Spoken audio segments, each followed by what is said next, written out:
is up, everybody? It's your boy Flash from ALWT Gaming, aka Malachi36, as you guys can see up here in the little corner right here, Malachi36. And I am here with Gravity Mark Dos on here to my right. Oh, hey!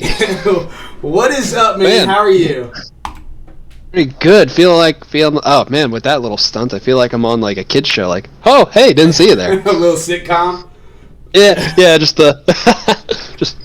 oh. I'm doing good, man. I'm doing good. Just trying to get my set a little bit fixed, trying to get everything on my end straightened out. How have you been, though? You're looking a lot nicer in your home, sir, with your fancy lights in the background. Look at you. Yeah, little light action right there, little light show. Yeah, no, I've been good. Been actually pretty busy lately, in a good way. And yeah, I'm just really hoping that we just are able to pursue more gaming news, more gaming content, play video games till we drop, you know what I mean? All this good stuff for sure. Over the weekend, as you know, off stream, I was able to get myself an Xbox Series X. So very happy about that because now I'm able to take full advantage of the Game Pass, which I told you this off stream, but I'm going to tell everybody else this. So everyone knows that out of all the gaming platforms, I favor PlayStation. I love gaming of all sorts, but I favor PlayStation primarily because they have the stuff that I want. And it's usually exclusive to them. So that's kind of where my mindset comes down to when I think of video games. Wrote off Xbox off for a very, very long time. Again, loved playing Halo whenever I was at my buddy's house. Liked playing some Dragon Age and all that good stuff. Which, I mean, Dragon Age is now on PlayStation, all that good stuff. But regardless, I did enjoy my time on Xbox for whenever I did play it casually. I just never sought purpose in ordering one or purchasing one in my eyes. But as of E3 last month, there's a lot of games that actually did pertain to me and make me actually want to get a Xbox as well. And I just recently got a Switch too as well, which that was in the same boat as Xbox for me. So I picked up my Xbox Series X. I went ahead and upgraded my Game Pass from my PC on over to Game Pass Ultimate, so now I'm able to play everywhere. I'm mobile as heck, you know what I mean? And I'm the most mobile. And I went ahead and I downloaded all the Game Pass games that's currently on there right now, which honestly, for me, it's not a lot, but I do have about 10, 12 games that's on there that I did want to play and just have on my console. And the only game I've played so far was MLB The Show, which is a PlayStation Studio game. So for majority of this time, it's been primarily a PlayStation exclusive. This is the first time MLB The Show has been on an Xbox platform, and that was my first game I played on my Xbox Series X. It was a PlayStation game. So I haven't really derailed from PlayStation, and that was not on purpose either. I promise you that was not, there's no intent to that. You know what? It's okay. Like, those are your little water wings in the Xbox pool. Like, you had to get your little PlayStation little water. Yeah, you had to get your little PlayStation floaties. Just wade in that Xbox sea. I mean, honestly, it's kind of it's kind of an Xbox kiddie pool. Because Xbox, they have a lot of games. It's just it just doesn't feel like it. You know, because it's funny you say that because I used my Xbox Series S the same way, where I downloaded maybe 8 to 10 games that I really wanted to actually play, and then months later I'm just I haven't touched any of these. I played one for a little bit, and then I was just I go play my PlayStation. But honestly, lately I've been playing my Switch more, and funny enough, I actually went back to my Nintendo 3DS because especially after the announcement of Monster Hunter Stories 2. We were like, man, you can play this without having played the first one, but if you've played the first one, there's going to be a lot of references you're going to get, and I'm like, well, I have to understand the references. Right. So I went ahead and dropped $40 on that game, which you know, it's one of those things that you kind of look at Nintendo and you're like, come on, guys, like this game's like 5-6 years old. Not gonna drop it down. Like it's still like day one launch prices, and you're just like, are you sure? Like Sony wouldn't have done that to me. PlayStation would have been nice and said, you know what, this is $20 now, and I would have said, yes, it is. Thank you very much. Xbox would have done the same thing too as well. I don't know why Nintendo just I don't know with their prices. I don't know why they do it. They'll have games that are like 5, 6, 7 years old, and they'll still just be like, day one launch price. Here it is. I'm just like, why? I don't. They're like, do you want it or not? And I'm like, yeah, I do. They're like, day one launch price, please. Oh my gosh. But you know what? It's actually a pretty fun game. Like, I have to say, even like for the 3DS, like I was like, wow, like these graphics are super grainy, but like it's not that bad. Playstyle is actually really good, and then like every time I look at the trailer for the next game, I'm like, it just looks like an advanced upgrade version of the first game, and hey howdy hey, I am super excited for that, especially because I've been looking for like an excuse to use my Switch more. Like when you have, because especially like when you have consoles, like you want to like justify having them. Yeah. So like you get Game Pass, you get PlayStation Plus, and then you try to get some games on your friggin' Switch. And then what does Nintendo do? Nintendo is just like, hey, oh, by the way, we're just not even going to announce this. We're just going to leave this on YouTube. We'll just let you guys find it. Yeah. That's actually, that's kind of segueing into our very first story of the day, to be honest with you. So again, for anyone that is new to the channel, welcome to ALWT Gaming, which stands for At Least We Try Gaming. Every Tuesday, 6 p.m. Eastern Standard Time, for about an hour, hour and a half. Me and Mildewy Carrot, me and It's the Nine Ball, me and Gravity Mark 2, sometimes all four of us, sometimes there's more of us. We sit here and give you guys the nerdy game news, gaming news, all that good stuff. We talk about our opinions, about our thoughts, about critiques that we currently have about gaming platforms, anything that's in an entertainment media business, pretty much.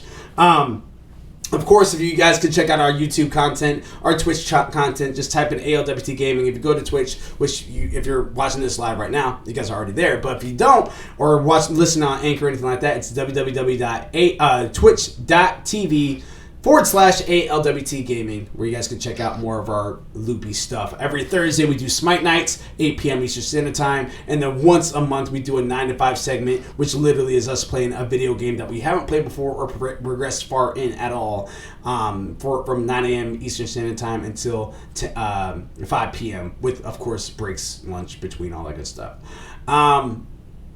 But yeah, last month was E3, so it was a little bit hectic schedule-wise, all over the place. We definitely had a good time with it, though, of course. But you guys are not here for that. You guys are here for ALWT Things Gaming, so let's go ahead and get to it. Story number 1. We have 4 stories today. We have 4 topics to talk about. 4 of them? 4 of them bad boys. 4 of them. 4 of them. And one of them, the first story, right, which is your face on the thumbnail, which will be on YouTube a little bit later on, but it's your face on the thumbnail, and it's talking about the Switch OLED. Is it what we want? So, so before we dive into that, the thumbnail in general was proactively made, and I say that because it says Switch Pro. It's not the Switch Pro. I have to have that as a full disclaimer. It is not the Switch Pro. However, what it is, do you want to take story number 1 there, Gravity?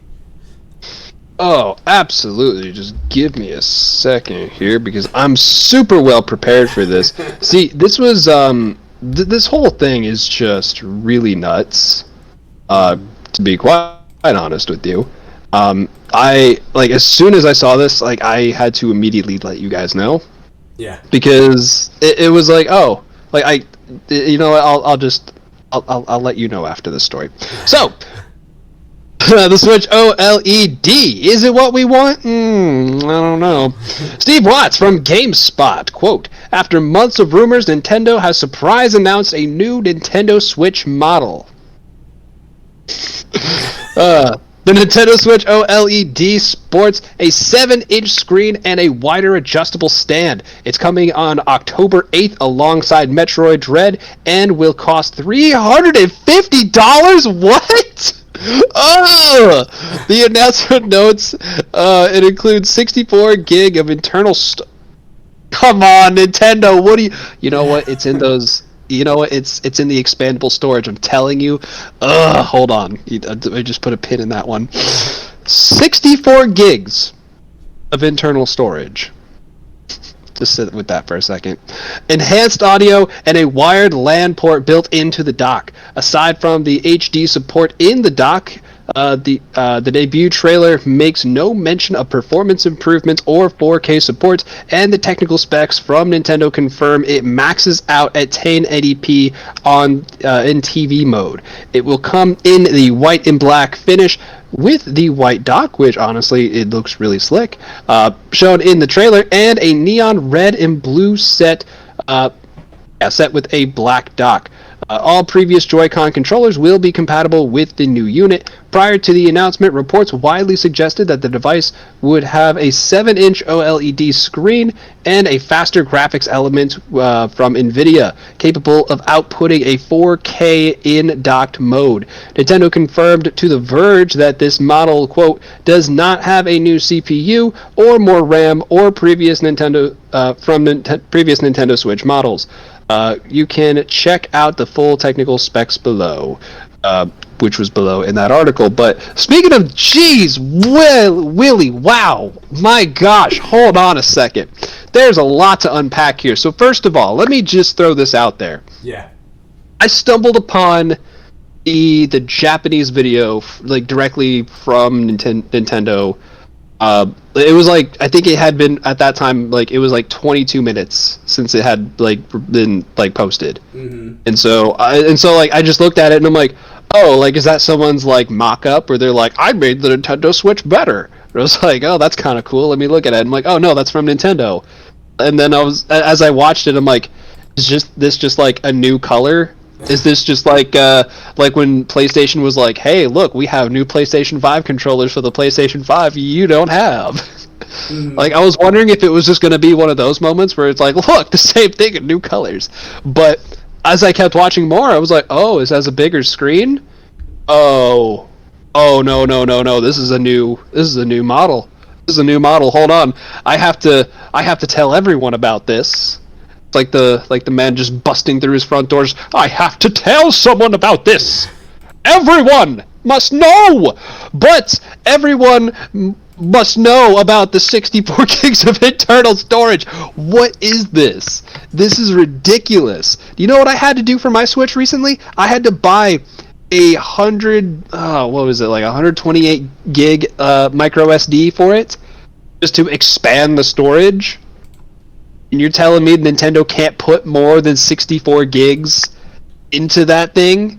You're telling me that Nintendo can't just put more than 64 gigs in there? It's like, well, no. How would we make money off of the expandable storage? Come on, like we see the marketing here. Come on, like don't do that. I mean, I get that you want money. You're gonna get my money. Just chill out, Nintendo. Let me store some games on there. Jeez. I mean, I don't know. I go back, like Nintendo's like the one console that I go back and forth on with like having like the physical cartridges versus actually having like the just the digital game. Mm-hmm. Yeah, like obviously with Xbox I'm all digital. PlayStation I'm like pretty much all digital, like, but I have the disc drive so I can like put discs in if I want. But like with Nintendo, like I go back and forth because I'm an old school guy. Like I like me some cartridges. It feels kind of good to just have the cartridges and have like that little stack of cartridges. You're like, oh my gosh, look at all this. But like because of like the pandemic and stuff, I'm like, you know what? I don't feel like going out. So I don't want to go to a physical store. Mm-hmm. Why would I do that?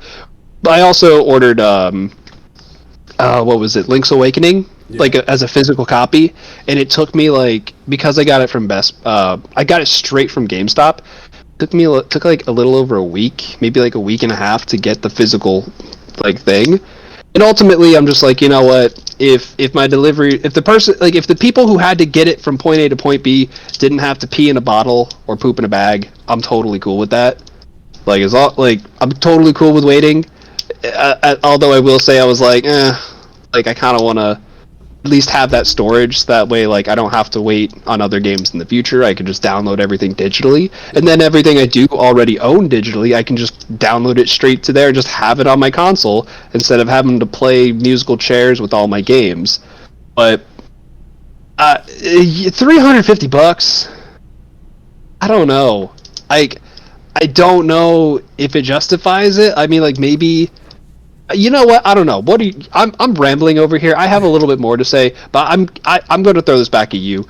What are you, where are you at? Because you just got your Switch, like, within the past couple months, if I'm not mistaken. Yeah. So, well, here's the thing. When you showed it, all right. So first and foremost, as Gravity had mentioned, when he looked at the video and he threw it inside the group chat, it was in Japanese. There's no translations or anything like that. It was just on Nintendo's page. We saw it, so all I could do is just speculate. And just by first look of it, it didn't look like it was anything different than what I've recently purchased at the beginning of this year. It literally just looked like that. Instead of it being the red and blue Joy-Cons, they're just white. And that, for anyone that's been on, I think it's Instagram is where I have a post of my, like, home setup. Anyone that sees my setup would see that that would have matched perfectly with what I currently have, which I definitely would have loved. But I get it.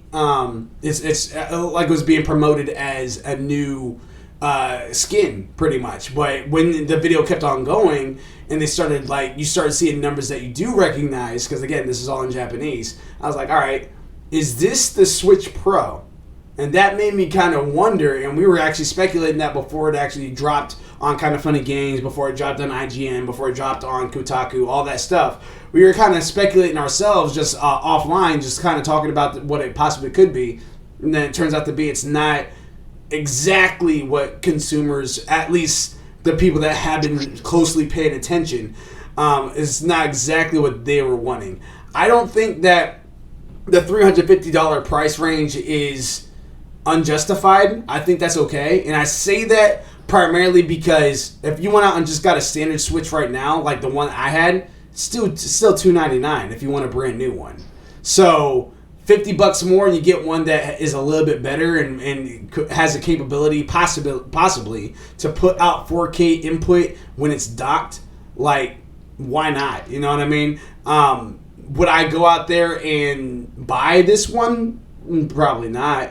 But if I was like that person that was going out there to compare apples and oranges and looking at this and everything like that, I might be like, okay, this one will save me $50, but at the cost of a standard game, I can just go ahead and upgrade, and then later on I can get the game that I want or games that I want, and I just have a endless experience on a better Switch. So I don't think that the price range is really out of the ordinary there. I do think that this was kind of like a poor way to do it. Not necessarily on Nintendo's end. I'm just saying not necessarily on Nintendo's end because they're not the ones that had leaked that a Nintendo Switch Pro was going to be happening this year. But you know what comments are out there right now. You know what's happening. And so it's just like, okay, they're expecting this. We probably should be a little bit more transparent in our messaging before we release this so that way people's hopes are not up. Because that's exactly what happened. And that's why there was the backlash on there. I know you got some comments that you wanted to read off as well. Yeah. So dive into that. Yeah. So, and this was funny because I did go back and I watched the whole video again when it was in English, just because I was like, I want to actually understand what they're saying here, and it was neat. You know, I will say, like, does the stand look a lot prettier? Yeah, it does. Was I expecting them to actually make improvements to the kickstand? No. Was it something that I kind of like passively said to myself once or twice, like, that I wish it had a better kickstand? Yeah. But it was like such a passing thought that I was just like, oh, like, kind of wish this had a better kickstand. And then they're like, look at this kickstand. I'm like, Ooh. Ooh, you know what? I was thinking to myself a couple times that was very inconvenient on softer surfaces. So yeah, this is a much better improvement. Um, like I'm really hoping that the resolution on the smaller screen is at least 1080 at this point. Because I mean, like most phones can already kick out bare minimum 1080, and so it's just like you're telling me you can't fit 1080 onto like literally a 7-inch screen. Like phones have been doing that forever. They've been doing it on smaller screens. Like come on, it's just like it's just kind of one of those things that I guess like for me, I'm noticing that as I'm kind of like aging, as gaming is aging, I'm wanting like sharper and sharper resolutions. And honestly, I didn't think I was ever going to say that. I mean, I was the one who got the Xbox Series S because I was like, I'm not going to go higher than 1080. I don't really care. Like even if it's 720, as long as it's a fun game, that's fine. But like the more I've been like seeing more like better graphics from the PS5 and even my PC, I'm just like, like it looks like someone took an etch a sketch to this whole thing. It just doesn't look very good. Yeah. But yeah, anyway, when I was watching the English video, I was like, okay, I want to see what kind of comments people are saying on this because this is absolutely funny. So I saved some of my favorite comments here. I apologize. The names on these comments are a little shaky, or a little shaky. Like they're a little blurry, so I do apologize. That I don't credit people, but whoever did write these comments, full credit goes to you. These are absolutely hilarious, at least in my opinion. Anyway, we have comments that read, "Finally, I can drift my Joy-Cons with OLED technology." Like, yeah, like I mean, like Nintendo hasn't really fixed that problem, have they? Where they're just like, oh, like we'll replace your Joy-Cons if you've owned them for less than a year. I think. I don't really know the whole story on that, but at the very least, I do know that they really haven't addressed the stick drift. Yeah. Especially like for the Switch Lite. Like with the Switch Lite, like that's like a whole console issue you have at that point. More than likely, it is just because it is the Joy-Cons are the standard controller. There's probably going to be some sort of warranty because the same thing when I had my drift on my PS5, I was able to send it in Sony. They sent me out a new one free of charge. I had to pay for shipping, but that was the only expense I had to pay. Yeah, that's an inconvenience that they're kind of pushing off to the consumer at that point. Yeah, it is. But I'm not. I mean, like, it would be nice if they had like some sort of prepaid shipping label in there in case something like that were to happen. But you already know companies like that, they're just going to be trying to save their dollar, and they have faith that this is going to be a product for them. Mm-hmm. I honestly didn't have any issues on it, and I still have my standard PS4 controller, and I didn't have any issues on that for years. So I was a little shocked to have that drift on my PS5 controller. But now I got two of them. I mean, I got no worries. I mean, like, granted, with that said, I have like 2 sets of Joy-Cons, so like these are some of mine I've had. I don't think I've had any stick drift. I think I've had like maybe like minor stick drift on one of them, but other than that, like I don't even think I noticed it. I think I just had to like I think it was just one of those issues where I just had to like realign everything. Mm-hmm. And then it just kind of worked fine. But still, I know that there are still quite a few people who still have this stick drift issue. So it's kind of, for those people who are wanting some sort of update or some sort of like upgrade to the actual sticks, I can understand why you're a little disappointed. So, at least now Link with Breath of the Wild 2 is going to be an OLED, and he's going to be all sloping to the left. Try solving those puzzles now. Next comment. Phew! I was worried I'd be buying another console this year. Thanks, Nintendo. Yeah, I mean, honestly, like on one hand, I am glad that they're not having a new console out this year. I don't think my bank can take it, but like if they had like an actual pro version, I'd be like, how can I scrape it up? How much overtime do I need for this? I think I might be able to squeeze it out. But this one, I'm just kind of like, it's not really. It's upgrade, but it's not like the next iteration. Yeah. We have another comment that says, "Scalpers, a new challenger approaches." Now that was one that I actually don't think is going to be too hard to get. To be completely honest with you, I think that this one, scalpers in general will be able to. I mean, they'll probably still try it, but I don't think this one's going to be in high demand like it is for a Series X or a PS5 or what presumably would have been a Switch Pro. I think this one in general is just going to be like, hey, here's a little upgrade, and they'll be like, all right, cool. I mean, did they ever really fix like the shortages of Switches? Because I know that for a while it was really hard to get one. Sorta, because here's the thing: is that it's actually always been pretty easy to get one, but it just depends on where you're getting it from. If you try to get it inside, like physically at a GameStop or a Walmart or something, that is hard to do. But you can, and even then, you can still get one. But it's just like, is it the Animal Crossing version? Do you want a used one or anything like that? If you go online, they're literally all over the place online. Like, after I tried a couple, because I wasn't wasting my time trying to like stress out about a Switch. Because like I did want one, but I didn't like need one like I wanted for like my emotions are for a PS5 and stuff like that. So I tried like maybe about 3 different locations. They didn't have it. I was like, all right, you know what? Let me check Amazon. Bam, a list of them. And I was like, all right, cool. Let me just order on Amazon, and that was exactly what it was. No issues, no problem, no little dogs at checkout saying, sorry, we're out of stock, nothing like that. I was able to just go in there and get one. I don't need dogs telling me you don't have this item. You can tell me as a person. Exactly. Sending your dog to do your dirty work. But you know what? Those comments were a little bit negative, so I thought we'd switch it up to a more positive comment here that reads, "Now you can enjoy your trips to the toilet on a wider screen." Yeah. I mean, I'd be lying if I said I hadn't.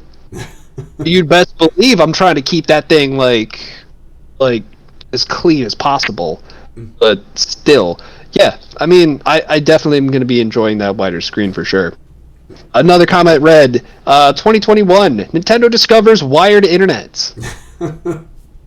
I thought that one was funny, but I'm also just like, I'm not gonna lie, I was actually kind of excited that they finally put like a LAN port on the actual docking station, because I actually just assumed that the first one actually had it, and so I just have like my LAN cable like with all my consoles, I just kind of like rotate it out like wherever I need to. And I was gonna plug it into my Switch, and I was like, oh, that's right, they don't have one. Oops. Oh well. So I thought that was a nice like upgrade. I thought that was a much needed upgrade. I still would love for the dock to have some sort of like updated some sort of like update to where like it will kick out 4K, or at the very least help the games run a little smoother. We also have another comment that reads, "Fans, give us a new Switch!" Nintendo. Here. Fans. I didn't ask for this. So, yeah. And then last one. This one really got to me, where I was just like, you know what? My heart goes out to you. I hope you have a better day.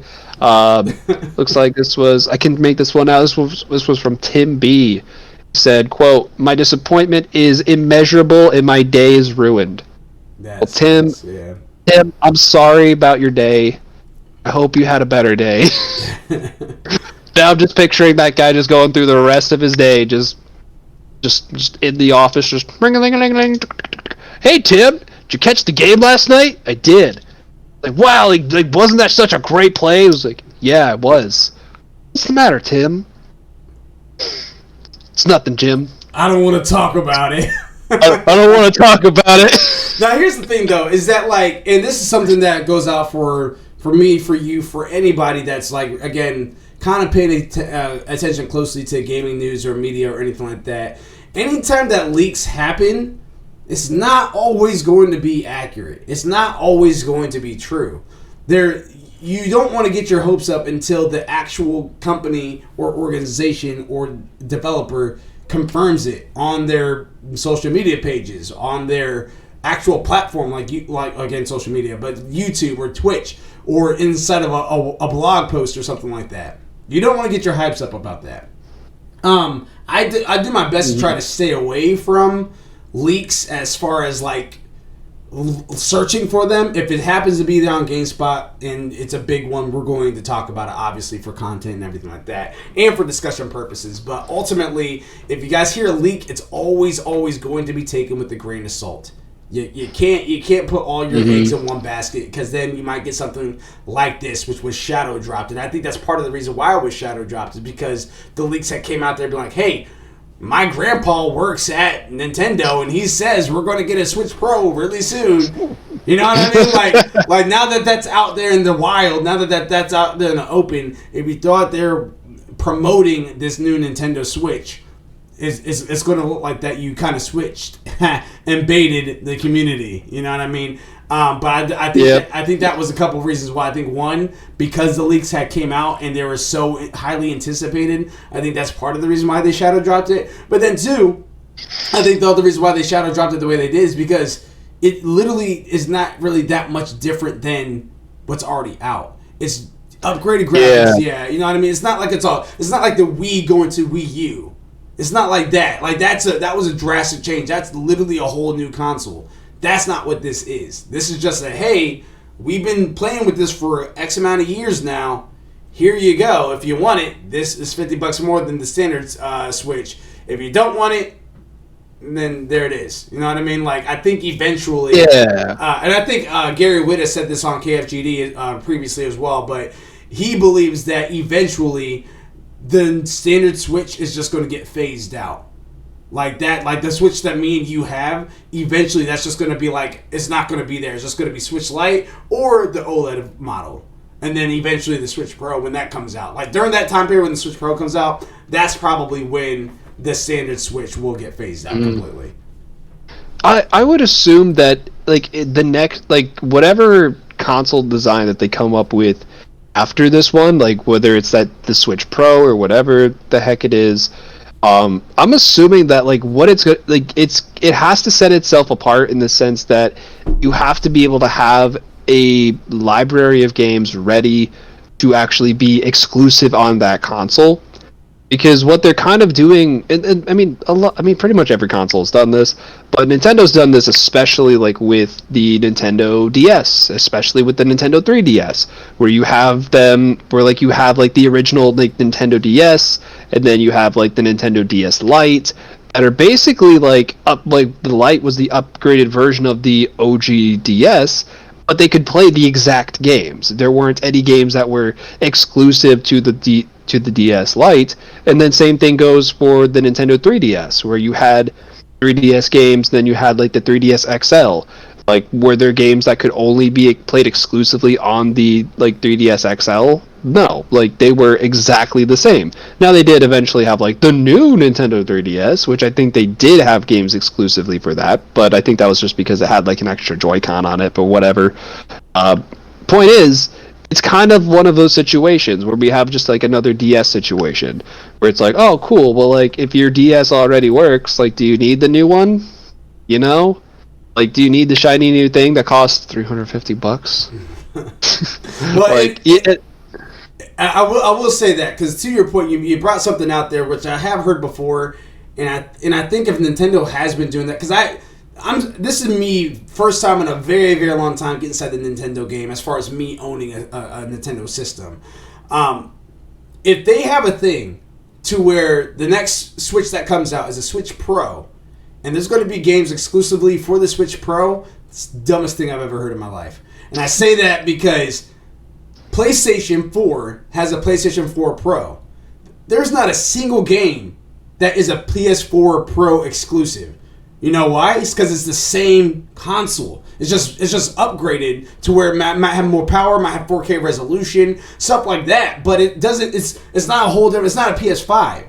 You know what I mean? PS5 is a whole new console for whole new experiences, for whole new content, for whole new IPs and developers and stuff like that. The Switch Pro, from what I'm hearing, is just going to be equivalent to a PS4 standard to a PS4 Pro. So if they start making exclusive content for a Nintendo Switch Pro, that's going to be the dumbest thing I've ever heard. Xbox is not doing that. PlayStation is not doing that. Why in the world would Nintendo continue to do that if they had done that with the 3DS? Dumbest thing I've ever heard in my entire life. And the only reason I say it is because they have a track record of it. I mean, like, you can point back to the OG Game Boys, where they had the Game Boy Pocket, and as soon as they had the Game Boy Color come out, the Game Boy Color could play everything that the Game Boy could play, but there were only some games that the Color could play that the Pocket couldn't play. And even with a more recent example, the Wii U, like, there were games that you could play, like, you could pretty much play the entire Wii library on the Wii U, but there were games that were made specifically for the Wii U that were not playable on the Wii. Well, that one is kind of that one I will say is a little bit more understandable because those are two entirely different systems. It's not like it's a Wii U, or it's not like it's a Wii Pro. You know what I mean? Like, you had the Wii and then the Wii U, which even looks entirely different, but. Mm-hmm. But this one, like my standpoint is that if it's a PS4 going to the PS4 Pro, the entire catalog is literally the same. There's nothing different from the two besides one is able to perform better and maybe even run faster. Question for you though. Yes. So, if Nintendo were to do this, where not this next console that they just announced, but maybe like the one after this, where it's like the legitimate like Nintendo Switch Pro, where it has pretty much everything that we want with it, and maybe then some, what type of upgrades or modifications or like just like what would have to go into that Switch Pro to justify making games exclusively that only play exclusively on the Switch Pro?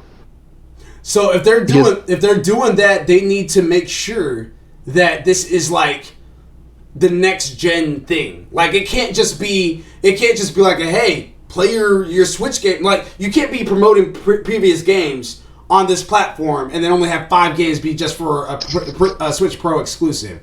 You know what I mean? Mm-hmm. Like, moving forward, if you want to have it to where this Switch is out here now, this is the future. Being able to play the old games, that's a perk. But the future now is anything that's being made for this Switch Pro is specifically for the Switch Pro because it's a whole different thing. It's a PS5 experience. It's an Xbox Series X experience. It can't be like a, hey, this is going to allow your games that you already have to play even better now. And then there's like 2 games that's going to be Switch Pro exclusive.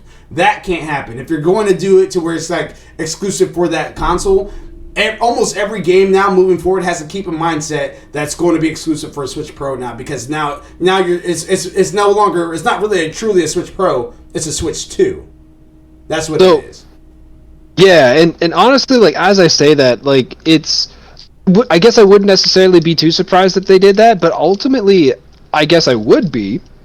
I say that just because of kind of like what the point that you made earlier. With the whole Nintendo family, that they'll probably just end up phasing out the OG Switch and just kind of keep it as the Switch Lite, the Switch Pro, and then, you know, this new upgraded OLED version. And so it's one of those things where I'm like, if you want to try to promote the whole family of Switches, you'd kind of want to have games that are equally playable on all 3 consoles, so that way you can justify having 3 consoles on the market. Exactly. If anything, I'm wondering if they're going to be doing the same thing with the Switch that they did with the DS family. Because the DS family had so many upgrades. Like, they had DS, they had the DS Lite, they had... Remember the DSi? No. Yeah, exactly. They had the DSi, which had like a camera on it, and I remember I really wanted it, and I couldn't get it because by the time I actually had enough money to get it, they had the 3D like the DSi XL. Yeah, I remember the XL. Yeah. Yeah, like they had like the DSi XL, and I was like, oh, this is pretty cool. But then I think by the time I was actually thinking about getting a 3DS or a DSi XL, they came out with the 3DS, and then I promptly pooped all over the 3DS because I was like, this is the dumbest idea ever. Why would anybody want this console? And then eventually, several years down the line, they said, hey, here's a Kingdom Hearts game exclusively for the 3DS. And I said, perfect, I will go buy it. And then as soon as I went to buy it, they said, oh, hey, well, would you like to pre-order the 3DS XL? And I was like, you mean I can play Kingdom Hearts on a bigger screen if possible? And they said, why, yes. And I said, well, how long would I have to wait? And they said, only 2 months. And then I said, you have my money, sir. Here you are. Here is my money. They took my money, and then they went from like the 3DS to 3DS XL, to the 2DS, and then to the new 3DS. Or was that I think it was called the new 3DS, Nintendo 3D. I don't know. That's kind of where I'm like, I feel like they might try to do that with the Switch. I hope where maybe don't. every like, how long has the Switch been out? Like, has it been out for like 3 years? Yeah, I think it's only been out for 3 years. I'm taking a look right now. Yeah. So do you think that they're just gonna have like a new iteration where they're just like slowly like inching their way towards a better product? Where they're just like, oh, here, like we'll just make some 4 upgrades. years. March 3rd, 2017. I mean, you know what that does though? That actually kind of creates like a whole like kind of like ecosystem and economy like for collectors. Yeah. Because then you have those diehards. And for the average consumer, I think it's a terrible idea. Overall, terrible idea. Terrible. Overall, idea. Yeah, I think it's a terrible idea. But you know, like for those diehard Nintendo fans, and especially like for their target audience, like in Japan, I'm sure like they love it. I'm sure they're like, oh, like a new one, I'll just go get a new one. Because honestly, they'll probably just trade in their original units, and their original units are probably in pristine condition because you can get like old school consoles there that are treated with love and care because they just treat all their consoles with love and care. Meanwhile, people are throwing up on their consoles over here. They're doing nasty things like going to the bathroom with them. But you know who's not going to the bathroom with their consoles because it's not console talk. It is now in story number 2, Sony's State of Play. So George Young from GameSpot. Sony just announced a new State of Play will air this Thursday, July 8th, 2 p.m. Pacific Time, 5 p.m. Eastern Standard Time. Bethesda's upcoming title, Deathloop, is the main star here with the 9-minute of extended gameplay footage. Cole will use his abilities to sneak out of Black Reef Island or simply go in guns blazing with his weapons. The presentation's total runtime will be about 30 minutes, with an additional look at more third-party titles and indies to round it out. Sony also clarified that the showcase will not include any updates regarding the next God of War game in Horizon Forbidden West, as well as any new hardware updates such as next-generation PlayStation VR. End quote. So I have something to say about this. I have good things to say, and also have some bad things to say. One, the good thing is that they're going to be showing other games other than just Deathloop. So if you have 9 minutes of Deathloop, that leaves about 21 minutes of other indie game contents that you guys can talk about and show off. So that makes me pretty excited for that. Of course, you're going to have developer discussions in there and all that good stuff, and I'm hoping that the 9 minutes is including all of that, because if they're saying it's 9 minutes of gameplay, then that doesn't necessarily say how much time is going to be left for them to talk about other stuff. Or talk about the game or whatever. I'm hoping that 9 minutes is the overall time. And I say that because I'm at the point right now where Deathloop looks intriguing. That's all it is for me right now. There's only so much marketing you can do. Like, I think for some people, they're actually almost unselling them on the game now. Like this is a new IP. I get it. I know you have to show off as much as possible. But it's just like, you showed off enough. You're showing off enough. It's the creators of Dishonored and everything like that. You're showing off enough. Just wait for the game to come out and show off other stuff that you currently have. That was one. Two, I think this is a mistake to do this State of Play at this particular time. I think that this State of Play, if you're going to push it, let it be an August one. Don't let it be this one. And I say that because E3 just happened. Summer's Game Fest just happened. And Sony wasn't there. And we expected Sony not to be there just because that's how it is. But Sony wasn't there. So now everyone is really looking forward to what Sony has to offer. And you're going to come out with Deathloop? You know what I mean? You're going to come out with Deathloop and you're going to come out with maybe a handful of indie games. Like, show us what you have in store. Like, what are some stuff that we're expecting for holiday 2021 going inside early 2022? Like, are we able to go see God of War? Or what other new IPs have you been talking about? You acquired 25 new studios at the beginning of this year, or 25 new IPs, I should say, are being worked on at the beginning of this year. Show off those games. Are we going to get a Legend of Dragoon remake? Are we seeing Final Fantasy VII Remake Part 2? Are we going to have Final Fantasy 16 to kill my dreams or not? You know what I mean? Like what other stuff are we going on to? Like, show more Elden Ring. It's like, what is happening here? Like, Sony, what are you doing? What are you going to show us? What is your E3 happening? And that's not what I'm getting this Thursday, which does disappoint me. Yeah, like, I don't know what it was. I feel like maybe I gotta say this. I think, you know what? This might be a hot topic, but I think, hot take right here, there are too many games. So there's too many games? I think there are too many games. You think so? I think they're just too many because maybe just correct me if I'm wrong. Maybe I'm mistaken about this, but if I had to take this year's E3, it was the most boring yawn fest. Like I don't honestly, I don't really remember very many titles, if any, that they announced at this most recent E3. There was nothing that they really showed me that really just grabbed my heart and squeezed it and was like, "You're gonna give me your money," and I was like, "Yes, I am gonna give you my money." Like, there's nothing like that.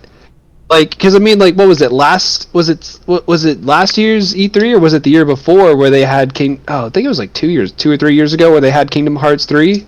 I think that was 3 years ago. It was like, because I was actually, so they showed off Kingdom I thought Hearts. you were at that one. Yeah, I was at that one where they showed off the you actually were able to play the demo of Kingdom Hearts 3. So yeah, see, that was 3 years ago. And that's what I'm talking about.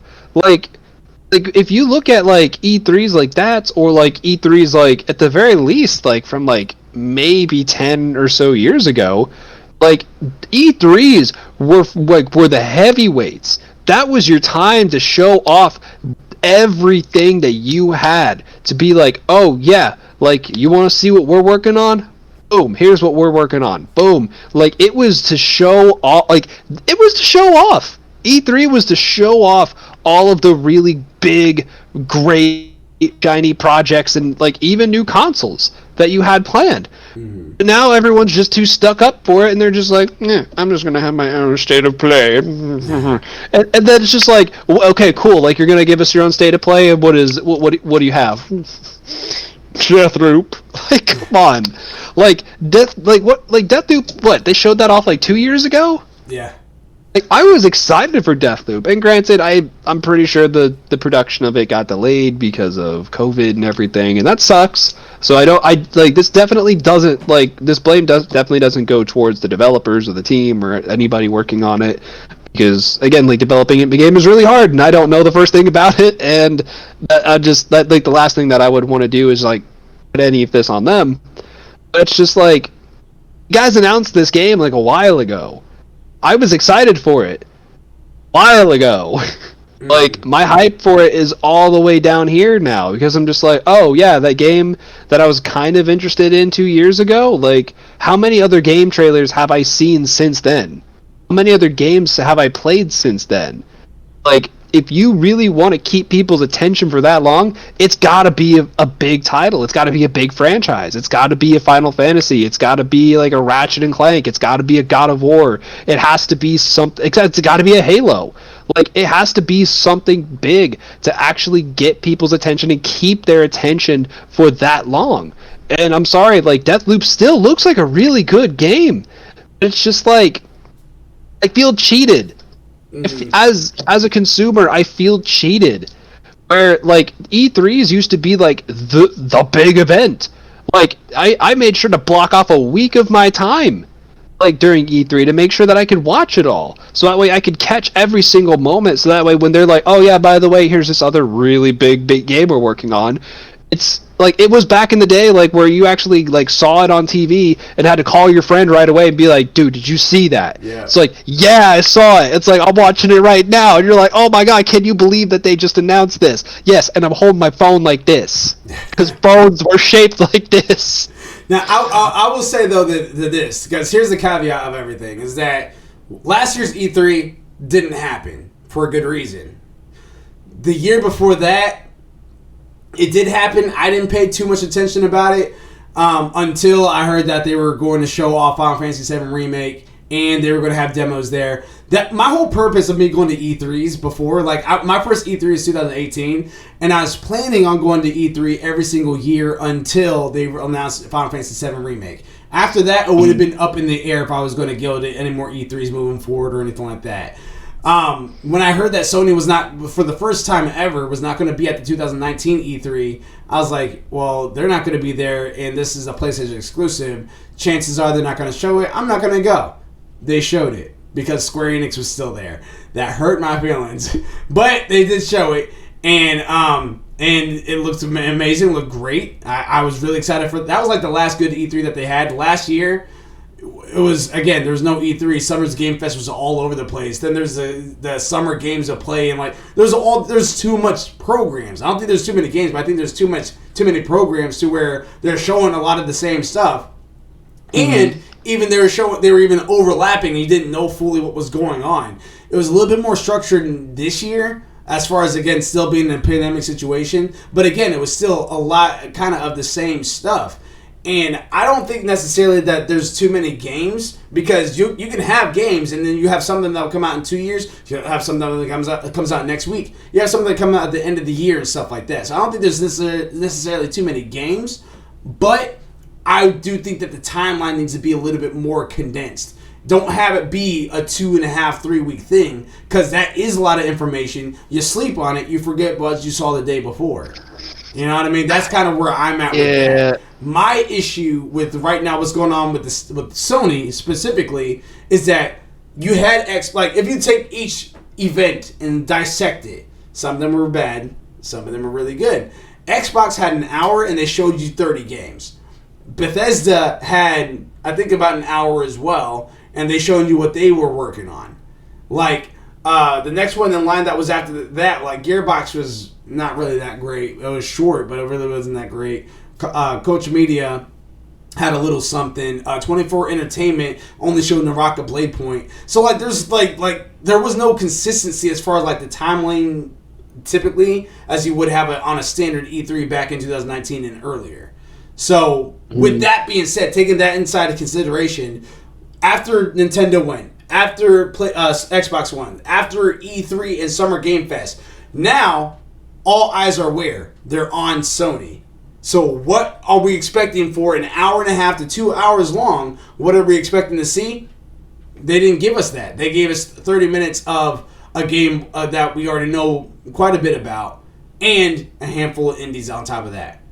So it's just like where is your E3 at? It still hasn't happened. Where is your E3? That's what I'm like a little upset about. Yeah, like it, because ultimately I'll say this: the announcement for the PS5, because like if I'm not mistaken, they announced like several other big titles like at the same time. If I'm not mistaken, like when they announced the PS5. So like to me, the announcement for the PS5 and all, like, even pushing the PS5 aside, even if you took all of these great games and then you basically just took that whole introduction and put it at E3, that's what I want to see. Exactly. And maybe I'm just selfish for wanting that. Maybe I don't know what that makes me, but it's just like I want a performance. I want to see like, oh hey, you remember this game? Yeah, well here's a brand new title. It's like, oh my god, there's a new Ratchet and Clank. Oh my gosh, there's a new Final Fantasy. Oh my gosh, like all of these like just banger titles back to back to back, and then they're like, oh yeah, got a new console too. like all of that. Like that's the hype that I'm wanting. That's the hype that I'm missing from E3, where it's just like, yeah, don't get me wrong, I'm so glad that we're giving indie developers the shine that they deserve, giving them the attention that they need, because especially when you're a small game developer, it's hard to get attention. It's hard to pick up steam. it's just hard to really like get traction like without like these big entities like kind of like repping you a little bit. And I think that they should continue to rep the indie developers, but I think you should have like something separate. You know, if you have like a collection, and this goes for honestly, like now this just goes towards all of E3 in general. Like take all of like your little games, like have that block off that time. If it's an hour, if it's 2 hours, if it's 3, whatever that time is, block off that time for those little games and say, hey, for the next 4 hours, it's all little games. It's all indie games. And you know what? My expectations for indie games are is right in the middle. I don't know what to expect because indie games, some of them are disappointments, others are they're just assassins that come out of nowhere and they're just like, gotcha. And you're just like, oh my gosh, this is great. I love this. Looks amazing. So it's like, I kind of want like the indies to be separate from big titles, and sometimes like when you like interweave them a little bit, it's just kind of like it's like, yeah, sweet big title, and you're like, oh, okay, it's neat. Well, they kind of, because they do have the indie showcase, and they did kind of do that a little bit for some of the showcases at E3. They did a little bit of that. I get why they do that. My issue, ultimately, again, like you said, I want the get hype moment. Both of the PlayStation events last year, bangers. Both of them. And they were both an hour long, and they were fantastic. This year, we have one state of play at the very beginning of this year, which was freaking Horizon. They had Ratchet and Clank. Then they had Horizon. We had that, and then now they had now they're going to be having Deathloop. But it's just like I can only think of off the top of my head 3 state of plays that happened this year. All of them were about 15 minutes to 30 minutes long. Like, Horizon looked fantastic. Ratchet and Clank, I know, did well. Deathloop, okay, cool. These are games that's coming out soon, if not this year.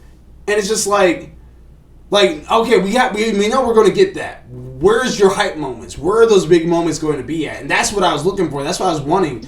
We haven't had that in a couple months. I am excited. I am still excited for this Thursday, which again, we're going to react to that 5 p.m. Eastern Standard Time. Make sure you guys are checking out our Twitch on that, www.twitch.tv/ALWT Gaming. You guys can also check us out on our website at www.alwtgaming.com. But my thing though is that we're going to have Deathloop, which again, we know enough. We know little about, but we know enough to be like, okay, we want it. I am hoping that we see Kenna Bridge of Spirits as one of the indie titles there. I'm hoping we see more of that. I feel like it's going to be an August thing because I think it actually launches in August. And then I'm hoping we see Sifu. Like, that's another game that I really was wanting to see because that was actually at the beginning of this year too as well, for the first state of play that was at the beginning of this year, which we haven't heard anything about since then. So I'm hoping we see at least those titles in there. But again, it's just like, even though I want to see more of those games, where is your E3, Sony? That's what I'm missing. I didn't get that from this past E3. Regardless of who went, I didn't have that. The best thing that came out of this E3, in my opinion, was Elden Ring. You got to see that. And that was at Summer's Game Fest. That was probably the best event that actually really happened. Xbox event was cool. It made me make a decision that I actually want to get an Xbox Series X, which I now have.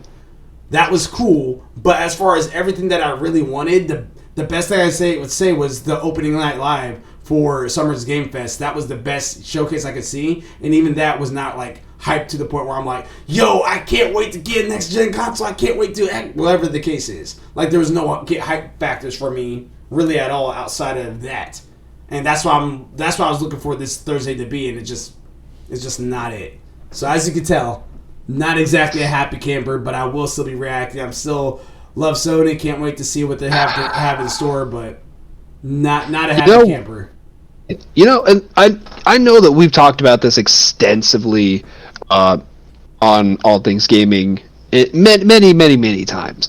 But again, I think a lot of this, and even pointing back to the whole new Switch thing, I think a lot of it has to do with our expectations nowadays are just constantly up here. Because we constantly are just like, oh my gosh, what if it has this? What if it does this? What if it can do this? And that goes for consoles, that goes for games. And I feel like people's expectations are just so high all the time because their imaginations are great. They're friggin' amazing. people's imaginations are so great that they come up with these ideas that are so much better than what we get sometimes, and then people are disappointed in that. And I feel like with maybe like E3s in the past, I never got that. I feel like maybe just because information just wasn't as fast as it is now. Like you got that snippet from E3, and then that was it for like the whole year. You had a whole year. Sometimes, like if they drop something like, oh, I don't know, Final Fantasy VII remake, it's like they gave you that little sliver of information, and then how many years did it take them to actually give you another update on that? Like it was a long time before they actually followed up with the second update for it, like with more footage. And it was just like sometimes I don't know, maybe I'm just getting old. I think sometimes like I don't want so much information. Like I don't need like 3, 4, 5 like press conferences like throughout the year. Like just give me one or two. Like just give me a few, and then when you do those few, make sure they're big titles. And if you have any others like sprinkled around like throughout the year, like just promote your indie games. Like promote your smaller titles like in those smaller announcements. But like if you have big titles, throw them out there. Like make us like do something big with them. Because like sometimes like I'll look at Nintendo and some like with the way that they release things, and sometimes I actually kind of like it. Like when they released the new Pokemon remakes and the new Arceus game, they didn't make a press conference about it. They didn't make a big stink about it. They were just like, by the way, here's some new Pokemon games. I hope you guys are. Oh shoot, you guys really wanted them. Oh, okay, well, all right then. Like sometimes like I appreciate that kind of stuff, because when you hype people up with a press conference or some big show, they want to see a show. I want to see a show. If you're like, hey, come see my show, I'm going to be like, cool. Why should I see your show? I got other things I got to do. I got Netflix I got to catch up on. Like, what's going on here? Like, are you trying to show me something really cool? We have Deathloop. Oh, like I saw it. Like, looks good. Like, are you sure? We got more footage of it. It's like, I'm pretty sure. I think it's already good. I don't need more of that. I want to see God of War. I want to see some God of War Ragnarok. And even if you don't have any gameplay to show me, or even if you don't have any other, like, anything else, like, I don't know, like, maybe just another little Kratos voice drop, or maybe, like, show some, some sketches or something. Just do something. A little sprinkle. Talk about your big titles. I want your big titles, Nintendo and PlayStation. I want your big titles. Like, that's what I want to see. And at the very least, maybe that's why I was like maybe that's why I was saying I feel like there's so many games, because it's just like I don't care. Like if you give me a sea of 100 games, I'm like 90 of those I'm probably not gonna play. So it's like that's nice, but I'm not gonna play those 90. Like just show me your top 10 best games, and I will probably buy those. Because the other thing is that, like, out of the 100 games out there, I might be interested in a couple of them. But if you got $70 games that you know are going to be bangers, you want to take my money, show me some banger games and you got my money. Yeah. Like, maybe it's just because of this interesting time that we're in. Maybe just with COVID and working from home and having everything distant, like, maybe it's still... like everyone's still trying to get a sense of where we're at right now, and I'll say like that's understandable if that's the case. But at the same time, I want to see some big titles. Like I want to see when I go to E3 those big auditoriums. Even if it's digital, you can make a set. I want to see that set. I want to see that stage where you have that presentation. But you show them, hey, here's what we got.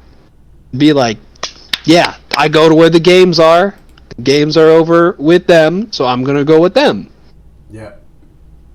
And, it's also kind of keeping up with the Sony train on here.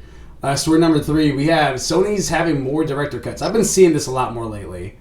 and What other director cuts did they do? Oh wait, Mass Effect 3 was a director's cut, right? So, For the new, like the Mass Effect no, that was collection. that was just a legendary edition. That one actually it Right. started The off legendary. as Xbox. Yeah, that one it started off as Xbox in general, and then it came to PlayStation. That was not a director's cut, but they have the Death Stranding that's getting a director's cut with Kojima. They have Ghost of Tsushima. That one's getting a director's cut. So now people are wondering if this is going to be starting to be a thing. So on here it says GameSpot staff. So they didn't credit any one individual writer. Quote, although a formal program for releasing them has not yet been announced, Sony has signaled its intention to launch so-called director's cuts of various first-party PS4 games. So far, 2 such projects have been announced, Death Stranding and Ghost of Tsushima. But with more potentially on the way, which games would we most likely see get this release treatment? Is it worth that it's worth noting that it's unclear if these are really director's cuts in the literal sense, with the respective directors being able to release their uncut or original versions of the game or visions of the games. The term director's cut is traditionally used in the film industry to describe versions of movies and that are more in line with the single vision, restoring content that was originally cut from the final product because of its consideration like studio mandates, early feedback, and what have you. Sony's director's cuts, on the other hand, appear to be more like amped up versions of the original game with new feature specifics to the PS5 and new content. But they don't necessarily reflect the original creative vision of the developers, or if they do, we haven't really heard of how they do. End quote. So, yeah, so there you have it. More director cut material potentially going to be on the way. I cannot wait for Ghost of Tsushima director's cut. I can't wait for that. Don't care about Please. Yeah. Please just. Yeah, I'm so excited for that. Mm-hmm. It looks like it's going to be really fun, and it seems to be again adding more lore to it because it's still Jin's story, and it's going to be talking about like an earlier time period. So I cannot wait for that. Going on the vein of the story right now, I can see Last of Us Part 2 getting a director's cut. I can see maybe even some of the Uncharted's getting their director's cut. I can see. I don't see God of War getting the director's cut. I don't see Spider-Man. I don't see Horizon. But I mean, again, like we might get some of those here in the near future. But I definitely see again Ghost of Tsushima. I mean, not Ghost of Tsushima. That's already getting one. I'm talking about Last of Us Part 2. I think that the Uncharted series is going to get another one. Yeah, I'm very curious to see what this is going, like how this is going to be portrayed as far as director's cuts go. Is there any PlayStation exclusives that you have in mind that you think would get a director's cut for this? Oh, you know me. I already want them to remake Maximo. Come on. It was Capcom. Come on. Where's my dude? I need to run around in my boxers and rescue the princess. Come on, I need to do that. And what I mean by that, I'm talking about like a game that's already out, because it sounds like it's just going to be focused on PS4. So it's a game that's already out. Yeah. Do you think that Final Fantasy VII Remake would get a director's cut? I'm thinking not. I don't think so. I think that they're already putting so much love and attention to detail in that game that I honestly, like, the quality of the games that I've seen from them so far, like in regard to Final Fantasy VII Remake, is already is director's cut level, if not better. Like, I mean, we're already seeing like perfect 10 out of 10 scores for this newest update. So it's like, yeah, like I honestly, with Final Fantasy VII Remake, I already see it like way up there. Honestly, I'm trying to think of any games that I'd actually want to see a director's cut of. You think there'd be a Days Gone director's cut? Probably. I mean, aren't they already doing a new, like, something for Days Gone coming up? Like, or at the very least, like, is that just speculation at this point? Yeah, I haven't heard anything recent, so I'm not really too sure. I thought I heard something about maybe a sequel or something along those lines. I don't know, but I wouldn't be surprised if they had a Days Gone director's cut. And the other thing is that, you know, with respect to the actual directors, is this a legitimate director's cut?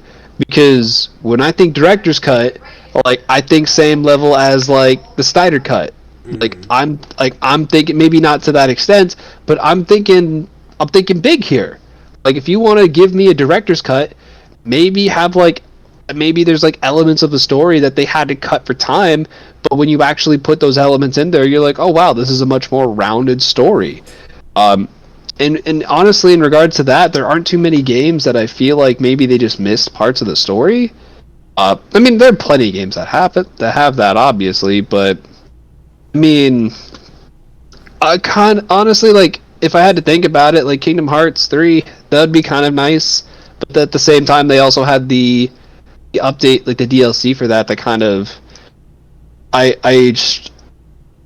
hesitate to say that it helped make the whole game make sense, because I still had to look stuff up afterwards. But it's in that ball inside the chat says, or Aliens 2 director's cut. Yeah, like if it's gonna be a director's cut, if it's gonna be a director's cut, I want it to actually be because there was an element of the vision that the director had that they couldn't fully express. Like if they had the most recent the Jedi Fallen Order. I guess like, if they actually director's cut. Yeah, if they actually gave that a director's cut, that would be so cool. I loved that game. But I also felt like there were parts of the story that they could like fluff up a little bit, maybe like throw some extra content in there, maybe a couple other planets. And at that point you have to decide, like, is that really a director's cut or is that just DLC? Like really, what is it? Because like to me, a director's cut is including content that should have been there from the beginning. Like this was the original vision. Like if it's anything extra that you're adding onto it, to me that's just DLC. That's kind of what they're going on here. They said it's worth noting. They said it's worth noting that it's unclear if these are really director's cuts in the literal sense, with the respective directors being able to release their uncut or original visions of the game. The term director's cut is traditionally used in film industry to describe your visions of the movies, which are more in line with the single vision, restoring content that was originally cut from the final product because of other considerations and stuff. Sony's director's cut, on the other hand, I kind of skipped there inside the article, but it says Sony's director's cut, on the other hand, appears to be more like an amped up versions of their original game with newer features specific to the PS5. And also kind of rewinding, I know I just said that it's like I could see that being a director's cut for Jedi Fallen Order. It's not going to be because it's not a PS4 exclusive. For what it sounds like, it's going to have to be a first-party PS4 game to meet that criteria in order to potentially get a director's cut, which is why I think Days Gone could be it. I think that could be the next one that gets a director's cut, Sony studio-wise. So yeah, very interesting stuff. We'll have to keep an eye out for that. I will say, before we get to story number 4, I do want to give a quick reminder out there for anyone that's currently watching live, watching on YouTube, or listening on Anchor, that we do have a fantasy gaming league. That's right. We're going out through the year of 2021 with 6 of us, button heads, and we are definitely trying to see who's going to become the victor. Right now, we do have quite a few games that's still to release this year. We're halfway through. We're a little over halfway through the 2021, and here's the current standings. And before I go inside the standings again, I know I say this every single time, but just again, if this is your first time coming through, Fantasy Gaming League works just like fantasy football, but instead of it being a weekly basis, it is on an annual basis. So you're in constant with and it's not just a 1v1, it's literally you versus the entire league. So we're checking our scores weekly, daily, in some cases. We're trying to see who's pulling ahead. We're trying to see what games are coming out. It's on a 100-point scale, with 70 points being the threshold. Anything that scores above 70 points will gain you points. Anything below makes you lose points. And there's also something called counter picks, which you use against your enemies. For example, in order to gain points, if a game scored an 80 on Metacritic, then that will give you 10 points because that is 10 points above 70. If it got you a 60 on Metacritic, then you lost 10 points because that's 10 points below 70. And if I picked a game that is a counter pick to my opponent, say if Gravity Mark is playing right now, and I chose a game that's on his list, has to be on his list, that I don't think is going to do well or come out this year. If it does not drop, he does not gain points. I don't lose any points, but he can't drop it, so he's going to be missing out on any potential points that he could have swapped out for. If it does well, I would lose points because I use that as a counter pick to try to screw him up. But if it does very well, like again, gains above 70, I lose those points that he would have gained. If it does poorly, then he loses the points, but I gained those points because I didn't think it was going to be good, and I was right. So, again, halfway through the year, this is how it's looking. Zaka TV, represented by It's the 9-Ball. He has Resident Evil Village that got him 14 points. Returnal, which got him 16 points. What's coming out is Warhammer 40k, Dark Tide. The Medium got him 5 points. Ruin King, League of Legends story is pending. Oddworld Soulstorm got him 1 point. Guilty Gear Strive got him 15 points. Mario Golf Super Rush got him 3 points. And he has a counter pick of Breath of the Wild 2, which by the grace of God is not releasing this year. So he's good to go on that. He's in first place with 2 games that he's holding on to, hoping to hold that first place spot, but we'll have to see. Every other game will have to tank because right on his heels is Fantasy Football, represented by Silent. He has Breath of the Wild 2, which is not coming out this year. He has Ratchet and Clank Rift Apart, which got him 18 points. Lego Star Wars The Skywalker Saga, which is pending. New Pokemon Snap, which got him 10 points. Axiom Verge 2, pending. Pokemon Brilliant Diamond and Shining Pearl, pending. Battlefield 2042, pending. Scarlet Nexus got him 9 points, and he has a counter pick of Back for Blood. So he has 37 points for Fantasy Football in second place. Third place, we have Carrot Patch Inc. by Mildewy Carrot. He has 2 games that's currently out right now. He has Monster Hunter Rise, which got him 18 points, and he got It Takes Two, which got him 18 points. That's how he got to his 36. But he still has, about 6 more games that's coming out, which is Ken Bridge of Spirits, pending. Ghostwire Tokyo, pending. Shin Megami Tensei 5, pending. Psychonauts 2, pending. 12 Minutes, pending. Stray, pending. And he has a counter pick of Five Nights at Freddy's Security Breach. Illus Be Live in third place, where he has Bravely Default 2, who has 8 points. Near Replicant version 1 point and a lot of number, which got him 13 points. Little Nightmares 2, which got him 13 points. Five Nights at Freddy's Security Breach, which is pending. The Dark Pictures Anthology House of Ashes, pending. Monster Hunter Stories 2, Wings of Ruin. Tales of Arise. Neo, The World Ends With You. He has a counter pick of Final Fantasy 16, which is on my list. And that is all pending right now. And he has 33 points for Illus Be Live. In fifth place, we have me. All of mine are pending. Every single one of mine are pending. I have Horizon Forbidden West, Deathloop, Halo Infinite, Final Fantasy 16, Far Cry 6, Solar Ash, Dying Light 2, Stay Human, Call of Duty 2021. I have a counter pick of God of War Ragnarok, which will not release in 2021. Which brings us down to our last place contendant, Ohio. Oh, poor Ohio. Who currently has -7 points. He has God of War Ragnarok on his list, which is not pending, which is not releasing. He has Back for Blood, pending. Humankind, pending. He has Evil Genius 2, World Domination, which got him 7 points, but then he immediately lost those points because he picked up Dungeons and Dragons Dark Alliance, which got him a -11 points. Then he also picked up Biomutant, which got him -3 points. He has 2 open spots, and he has a counter pick of Halo Infinite, which is going to screw him up because that's going to drop this year and it's going to do fantastic. So there you know have what? it. Yeah, what's up? You know what? I don't know. There's something telling me there's gonna be all sorts of bugs with Halo when it comes out.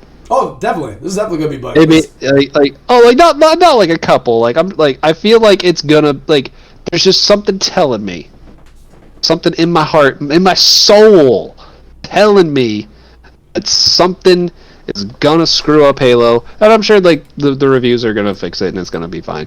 But you know what? I need to send him some love. I'm sorry about Biomutant. I really tried my best. I really tried to like it more. I really wanted to like it more. Yeah, man. I was about to say I don't. I think it's going to do well. I think there's too much on it. 9Ball, shut up in chat. He says Final Fantasy 16 is coming out December 32nd. You shut up, man. You shut up. It's coming out this year. It's going to happen. It's going to happen. Dude. Oh, what are you talking about? 2025. That's when GTA 6 is going to be coming out, apparently. That's what the speculation is. Really? Yeah, 2025. How? Yeah. Didn't they just decide recently to discontinue support for that on the PS3 and the 360? I won't be surprised if they're not, because again, it's making the money. I forgot that they launched on those consoles too. Yeah. It's just one of those things that I don't know, like you see it with new consoles all the time where they have that buffer period, which is maybe 2 or 3 years, where they're like, oh hey, this game is on the new console and the old console, new console, old console, and then eventually they're like, it's just on the new console. I feel like with some of the stuff they're just maybe not doing that. It's, I don't know. That's Rockstar's doing though. That's not necessarily. It's one of those things that I'm just and again, yeah, I understand it's on Rockstar's end. It's just kind of how many people do you have was still playing on their PS3? Yeah. And if you are the one who's playing on your PS3, who are you? Who are you? 7up and get a PS4. The 7 of you, or woman, I don't care. Whatever you identify as, I don't care. Just tell me who you are. What are you using your PS3 for? I'm curious. I am using my PS3, but for Netflix. Yeah, that's what I've been using for Netflix. They have TVs with Netflix in them now. It's in my bedroom, so I have a. It's not a smart TV. It's just a normal. I mean, they have screen. Chromecast. They have Roku. They have Apple TV. I think. I mean, that sounds expensive if you don't have Apple. They got options. They got options, and you chose your PS3. Yep. Oh my! How is the? You know what? What is the input for that like? Does it still look old, or does it feel dated? It feels dated when it comes to buffering. That's when it feels dated. Outside of that, not really. I mean, it feels fine. I'm not hardwired in, and again, like I said, it's in my bedroom, which is upstairs all the way to the back. So I'm the furthest from the router because I don't plan on gaming with it. It's literally to fall asleep to watching Netflix. Since again, the TV that's in my bedroom is not a smart TV at all. It's just a flat screen, 32-inch. So we just have that in there for internet access, pretty much.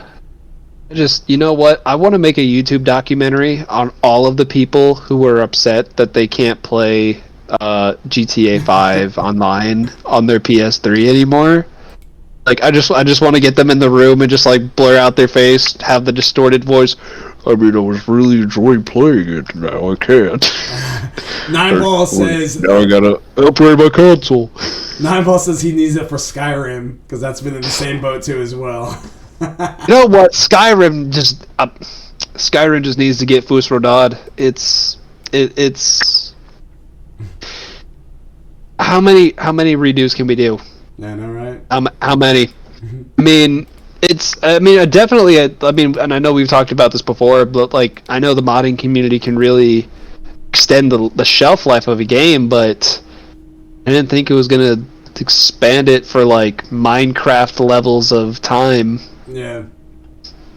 Before we get to the final story, definitely want to give you guys a reminder, as I'm wearing my Raise Energy t-shirt, that you guys can go to Rep Sports, REPP Sports.com, type in ALWT Gaming to get your Raise Energy drinks, your swag, if you will, water supplements, workout powders, 15% off. That is 15% sign off if you type in ALWT Gaming at checkout. So again, Rep Sports, REPP Sports.com.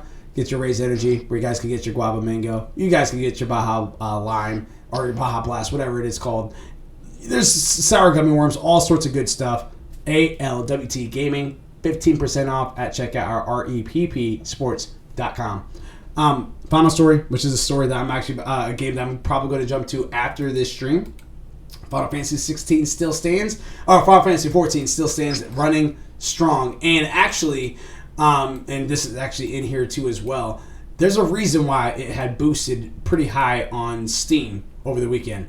Darren Bontius from GameSpot. According to Valve's official site, Final Fantasy XIV has once again broken its record for concurrent players on Steam. With 47,542 players at its peak, the new number has been beaten to 41,200 fans who flocked to the game in 2019 for the launch of Shadowbringers on PC. It's worth noting that this figure doesn't include the players on PS4 and PS5, where Final Fantasy XIV also enjoys a healthy and steady audience. I'm one of them. As for why there is a sudden surge in number of players, that's likely to thanks to our popular World of Warcraft Twitch streamer Asmongold, who decided to try the game out for himself and had over 200,000 people watching at one point, while Final Fantasy XIV servers filled up with legions of fans who wanted to meet him. This references a current joke in the World of Warcraft community that more players from the game are jumping ship to Final Fantasy XIV as players are unhappy with recent WoW expansions and Blizzard's current direction for the game. Quote, many people have moved over to Final Fantasy from WoW, and I understand why, end quote, Asmongold said on a recent stream.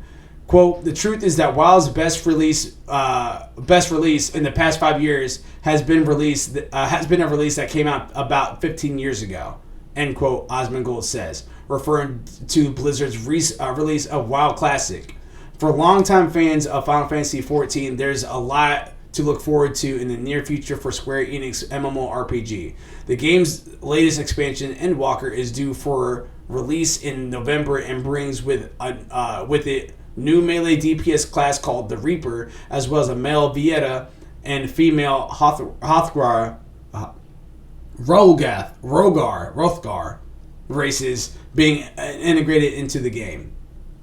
So there you have it. Final Fantasy XIV again, once again, booted up in sales for Steam. Yeah, I can't be more proud of this the team that's been working on Final Fantasy XIV Realm Reborn. It started again. It's one of those No Man's Skies. There's only been 2 games that's No Man's Sky to Final Fantasy, and one of them is Final Fantasy XIV. There's only been 2 games that's been like that, and for them to start off from the bottom with all these complaints and everything, and then just just to flip it in a positive light. It's a really good thing, and just to see that it even topped what it was at before. It's pretty good. 9ball inside the chat says a lot of people are sick of WoW. Yeah. Like I honestly I haven't seen anything interesting from WoW in quite a long time. Granted, full disclosure, never actually played WoW. Have I been interested in it? Yes. Have I had the money to actually pay to play it? No. Main reason why I never played it. But I've also noticed this joke where you'll see a lot of WoW players switching over to Final Fantasy VII and being like, "Oh wow, this is actually 14. Not that bad." Or 14, yeah, Final Fantasy 14, yeah. So a lot of the times they'll switch over and they'll be like, "Oh wow, this is actually really good." And even for me, that was one of the first big MMOs that I've actually ever played, and I was like, "My God, this is great! This is wonderful." Do I think it's perfect? No. Are there things on there that I wish that they would kind of fix and maybe just kind of smooth over? Yeah, but I mean, honestly, that's kind of me being nitpicky at this point.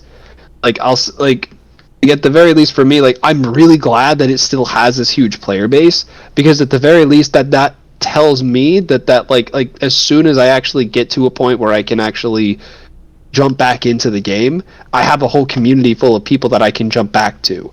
The worst thing that you can feel, especially with a big multiplayer game, is to leave that game and to come back and then no one's playing it. Yeah. And then it just takes forever to load up into lobbies or to actually get anything interesting or exciting done, and it's just a disappointment. And it's one of those things that I'm I wish I had the means to play the game at this time. I just don't. Because I really do want to get through all the content. I'm not even into Heavensward yet. With that said, I think Abs just blew through it, and I think she's in Stormblood. Stormblood, yeah, that's right after. I think Abs is somewhere in Stormblood, but yeah, like I mean, she blew through it. I was kind of taking my time with it, mainly because it was actually that game that helped me realize why I just get so burned out with big open world games. And it's that I tend to just go off and do all of the side stuff first. I'm just like, I'm that guy who just wants to get like super OP with all of like the side quest armor and gear, and then I come back to the main plot and they're just like, oh my god, who are you? Like I'm the one who's 50 levels overpowered for this mission. Like let's just do this. Like, but like that also burned me out. I was also playing that game for 13 hours a day, like when I had days off. It was really unhealthy.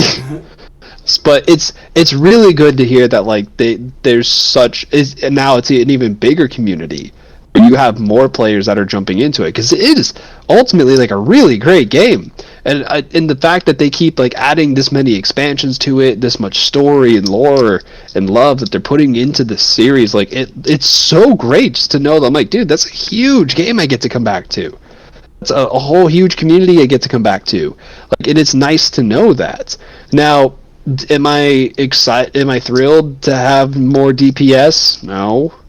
Like, I'm kind of like at a point where I'm just like, I love the DPS class. Don't get me wrong. I absolutely love the DPS class because I'm just that kind of guy. I like to just swing my sword around and not think about it too much sometimes. Sometimes I don't want to have to be the healer. Sometimes I don't want to have to think. I don't want to have to make sure that I'm keeping you alive because you're making dumb decisions. I want to be the one making the dumb decisions. Help me.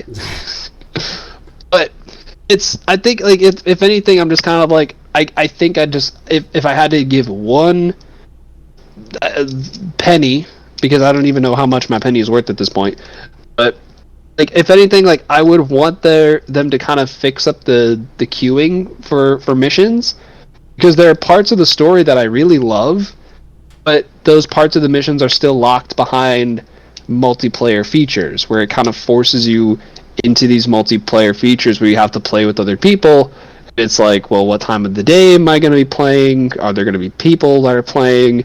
Like, what if I want to run through with my Dragoon? Like, if I want to run through with my Dragoon, am I going to have to wait 30 minutes to an hour just to find the rest of the party because everyone wants to be a DPS? Or, in most cases, there's just so many DPS classes that it makes it harder for people to kind of maybe want to be one of the other two classes. Mm-hmm. And so it's just like, I kind of wish that they, at the very least, would kind of round out the class system. At the very least, kind of like have each of the classes be like equal. I would have preferred that. So that way there's like equal parts, the DPS, tank, and healer. So that way you can have that balance to be able to shift towards them all. And plus, I feel like if there were more tanks or more healers, I feel like that would actually maybe encourage people to play as those classes a little bit more. But again, I haven't been playing the game in at least a year, I'd say.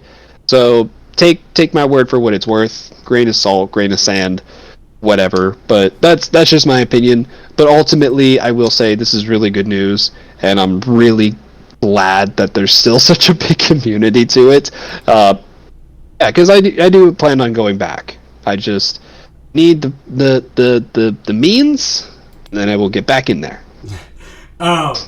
It's Nineball had commented in and the bunny and the male bunny men. So talk about the Beata class, and then also when and also when people are too stupid to step out of the fire, I just watch them burn, because again, that's our designated healer. If you guys are not curious, sometimes I don't see the AOE. I'm sorry. I'm sorry, Nineball. I'm sorry. Sometimes that AOE surprises me. But guys, that actually wraps up our ALWT Things Gaming episode 54. And if you guys are watching our Anchor, I believe it's episode, let me take a look and see what episode that is. And the reason why it's a different episode of Anchor is because we started Anchor much later than when we were doing this streaming on YouTube. So that's the reason why you guys might be listening to episode 41, which is what this is officially for Anchor. So this is episode 41 for Anchor, but it's episode 54 for YouTube and for Twitch. We appreciate you guys for tuning in. Of course, You guys can check out, again, our social media platforms. Pretty much on everything, just type in ALWT Gaming. If you have a hard time finding us on YouTube, just type in At Least We Tried, because at least we tried. And at least we tried gaming, I should say, because at least we tried. Make sure you guys check out our website, www.alwtgaming.com. This Thursday, once again, State of Play, which is going to be Deathloop and some indie titles. We're going to be reacting to that and watching that at 5 p.m. Eastern Standard Time, followed by a Smite Night at 8 p.m. later on that evening. So be on the lookout for that. Until next time, everybody, we'll see you guys next Tuesday, 6 p.m. Eastern Standard Time. Control, Alt, Complete. Peace out.